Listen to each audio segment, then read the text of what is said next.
Quiero saludar en esta parte del programa a Daniel Sobato, miembro del Consejo Asesor del Programa para América Latina del Wilson International Center. Es investigador senior del Centro de Estudios Internacionales de la Universidad Católica en Chile.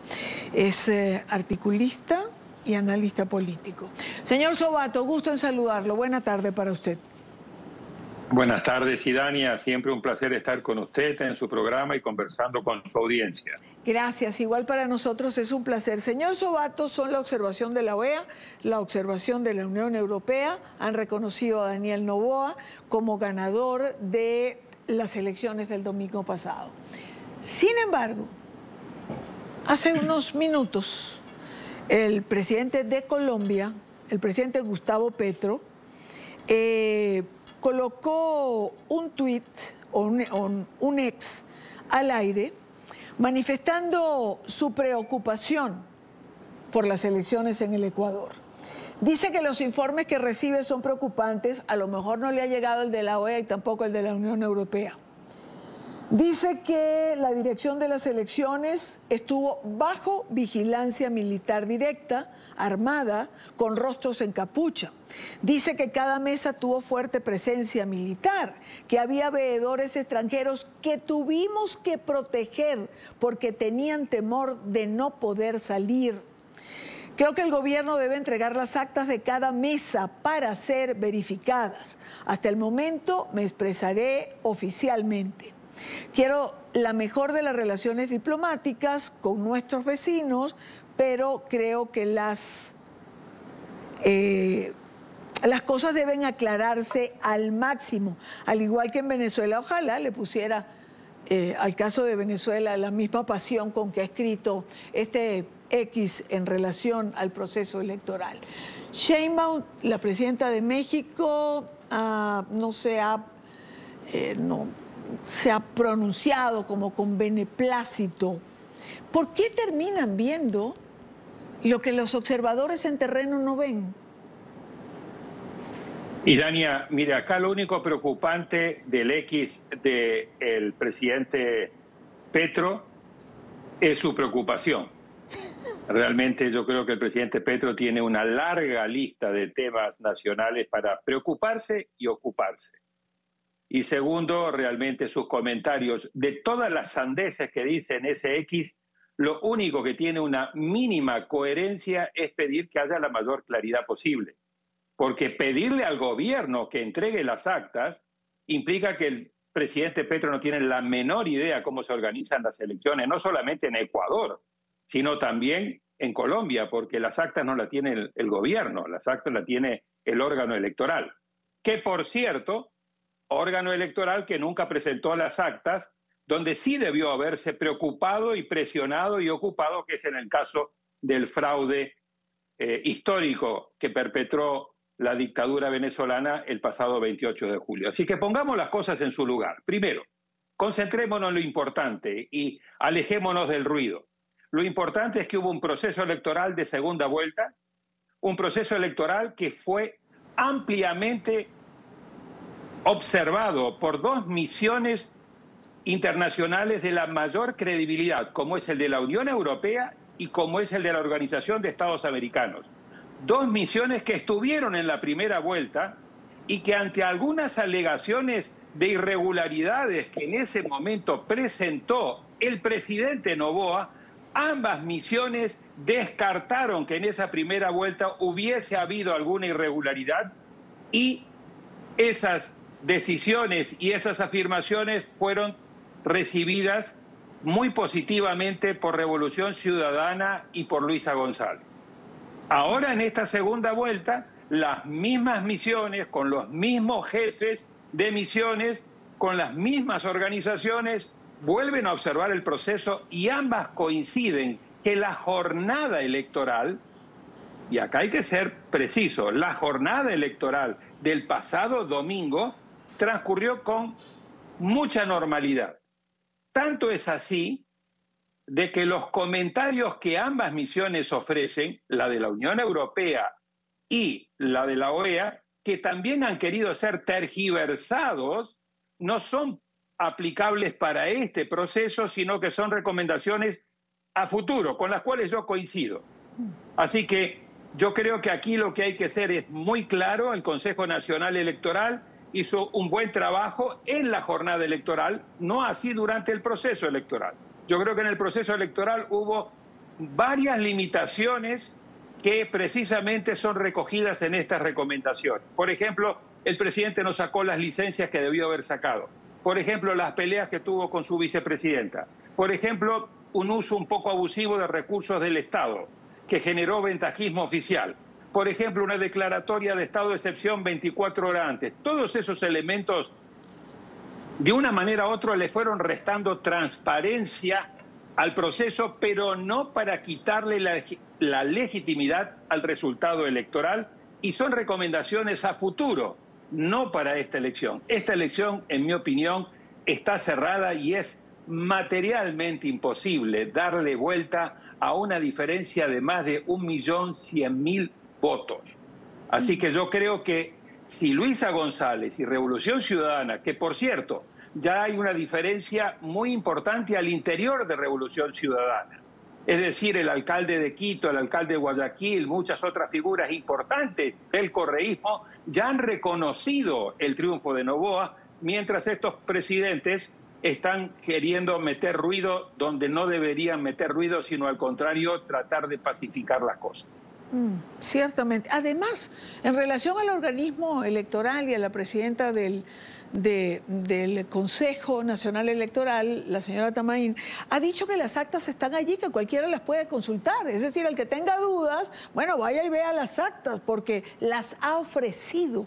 Ha dicho que están allí, no están ni perdidas, no se encuentran. No es como en el Consejo Nacional de Venezuela, como usted señalaba, al día de hoy y desde el 28 de julio pasado no las ha podido presentar.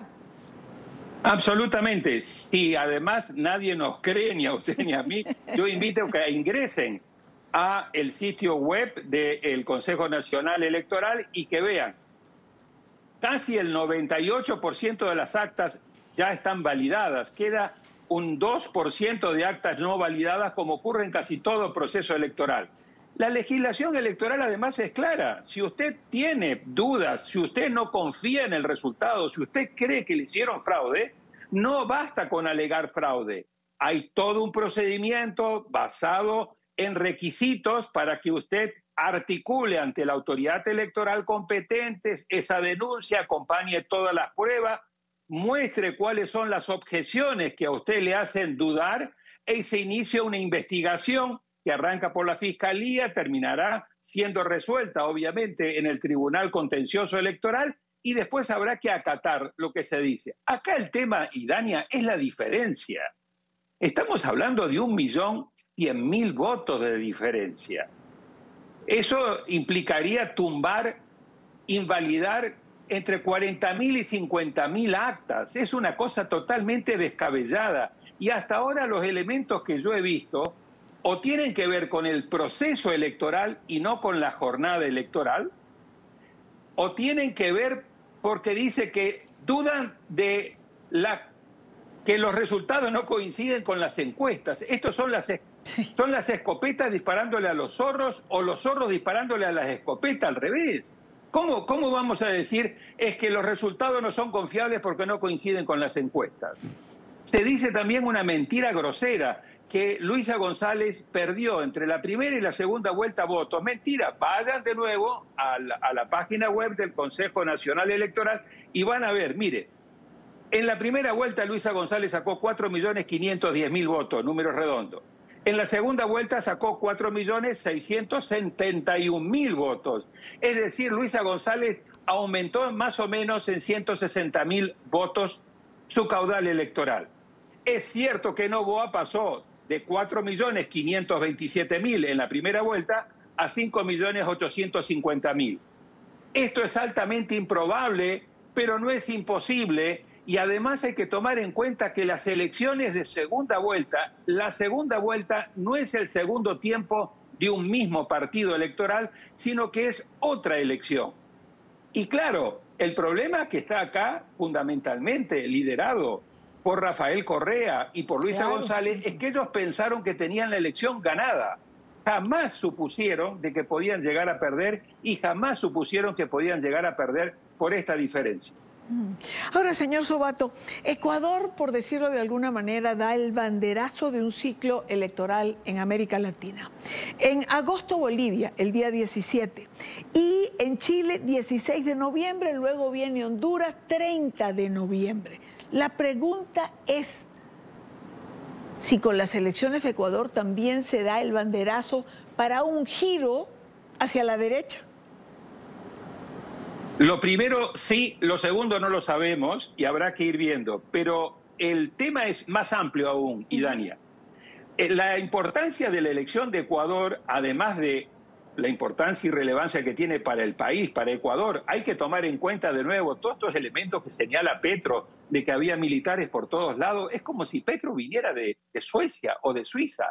En muchas de las elecciones en Colombia, en pleno combate con la guerrilla, también estaba el país altamente militarizado. Estamos hablando de que Ecuador es hoy el país más violento de toda América Latina y uno de los más violentos del mundo.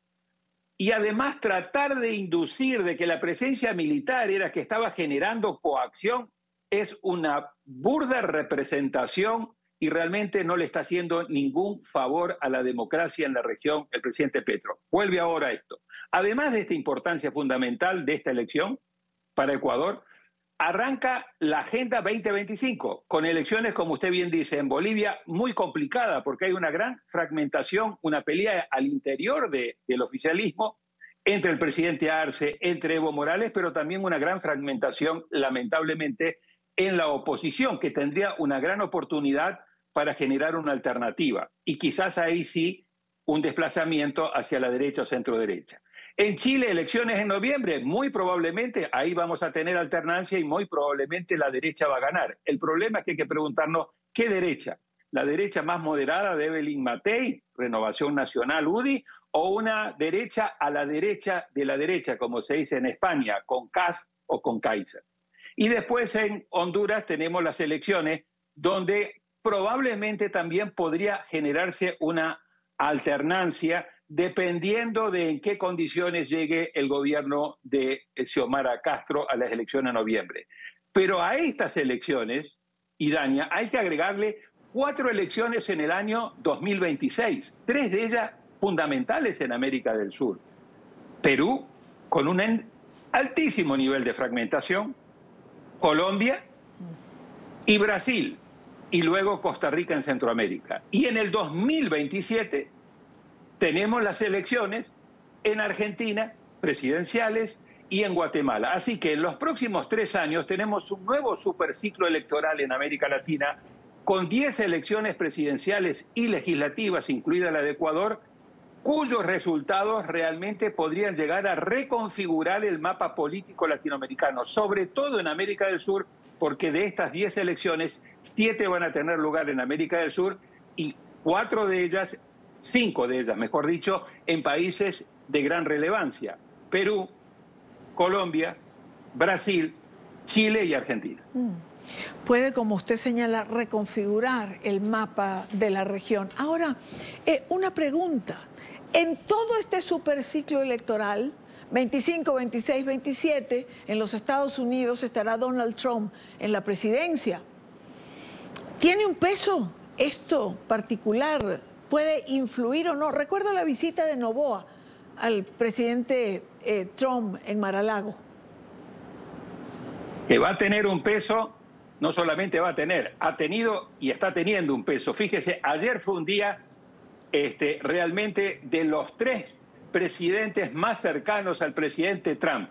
Bukele recibido en la Casa Blanca, Noboa ganando la segunda vuelta y Milei recibiendo al secretario del Tesoro de Estados Unidos y derogando el cepo. Es decir, esos 3 presidentes que son hoy los 3 presidentes, uno en Centroamérica, otro en región andina y otro en el cono sur, más cercano a Trump, donde obviamente Trump le está echando una mano muy importante a los 3. En el caso de Noboa, incluso tratando de ayudarle para que ganara las elecciones. Y va a ser fundamental para ayudarle a resolver sus problemas económicos, como ha sido con Milei, con el reciente préstamo del Fondo Monetario Internacional, como probablemente sea con Noboa con el tema de seguridad, quizás una nueva base militar en Ecuador y además con el préstamo de Fondo Monetario Internacional.